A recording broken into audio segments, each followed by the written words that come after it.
क्या आप जानते हो कि कपड़ों का सबसे महंगा ब्रांड कौन सा है? वो है इंडियन आर्मी की वर्दी।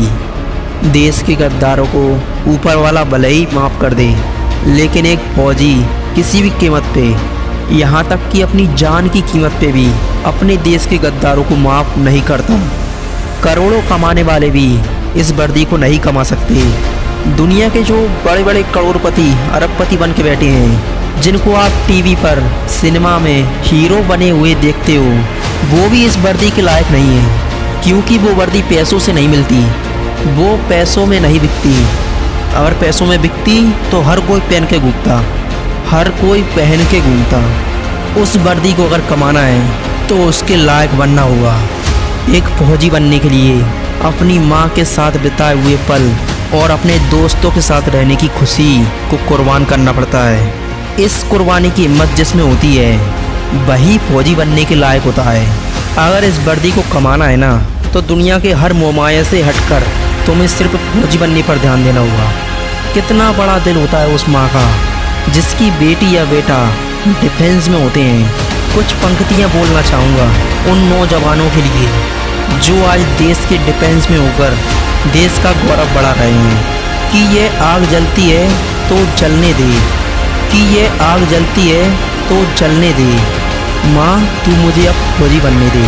जाना है उस जगह जहाँ सुना है कि मन के मौजी बसते हैं। बहुत जलील और नाकाम ज़िंदगी जी ली, चल अब देश के लिए कुछ काम करते हैं। फर्जी के रिश्तों में ज़िंदगी बर्बाद कर डाली, अब ज़िंदगी देश के नाम करते हैं। चल अब फौजी बनते हैं। ये सरहद पुकारती मुझको है, ये आतंक की बदबू ललकारती मुझको है। जब लिपट जाऊं तिरंगे में तो मुझको आबाद कहना, जब लिपट जाऊं तिरंगे में तो मुझको आबाद कहना। मेरी माँ पल्लू में छुपी तेरी हंसी बहुत प्यारी लगती है। माँ, पल्लू में छुपी तेरी हंसी बहुत प्यारी लगती है, इसलिए मुस्कुराते हुए अपने लाल को गुड बाय कहना। ये मोबाइल के स्टेटस देख देख कर थक गया हूँ, बन जाऊँ एक दिन मैं भी सबका स्टेटस, खुद के इसी बादे में बंध चुका हूँ। माँ के आंचल की खुशबू कभी फीकी होती नहीं फिर भी, पर उसमें थोड़ी सी मेरी वर्दी की खुशबू मिला दूँ ना, तो दुनिया के दोनों जहां यही मिल जाएंगे। अगली दो लाइन उन सभी लोगों के लिए है जो समझते हैं कि बॉयफ्रेंड और गर्लफ्रेंड के बिना कुछ नहीं है इस दुनिया में। तो दोस्तों, मेरी ये दो लाइन गौर से सुनना कि बेवफाओं की दुनिया में हम कभी वफा ढूंढते थे, कि बेवफाओं की दुनिया में हम कभी वफा ढूंढते थे। बड़े नासमझ थे जो रेगिस्तान में कमल ढूंढते थे।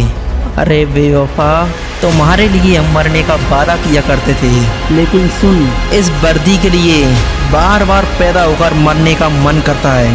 हमने समंदर को भी सूखते हुए देखा है, जब जब मेहंदी वाले हाथों ने मंगलसूत्र उतार कर रखा है। जिंदगी में समस्या किसके पास नहीं है, लेकिन एक बार उन फौजियों के बारे में सोचो जो देश की सरहदों के पास ठंड में गर्मी में अपने देश की सरहदों की हिफाजत करता है। उसके रास्ते में ही बहुत सारी मुश्किलें आती हैं, बहुत दिक्कत आती हैं, लेकिन वो रोता नहीं है बल्कि मुस्कुराता है ना हिम्मत। आज मैं सल्यूट करता हूँ उन नौजवानों को जो देश की सरहदों की रक्षा कर रहे हैं।